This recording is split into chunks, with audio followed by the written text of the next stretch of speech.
आज आमची स्वारी भलतीच खुशीत होती हो. म्हणून मला हा 8 तोळ्यांचा पुतळा हार दिला भेट. ह्यांचं ना हे असंच असतं.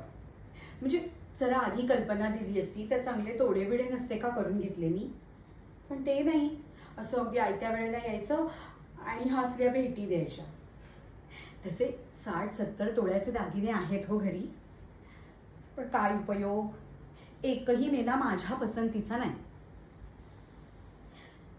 आता परवाचीच गंमत सांगते.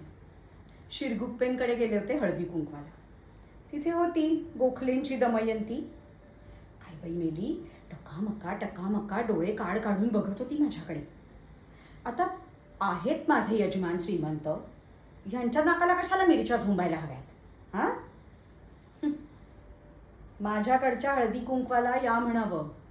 नाही एकेकीला सोन्याचा करंडा दिला ना वाण म्हणून, तर नाव नाही सांगणार पद्मिनी. पण काय बाई माझं मेलीचं नशीब फुटकं. कसं ठेवावं घरी हळदी कुंकू.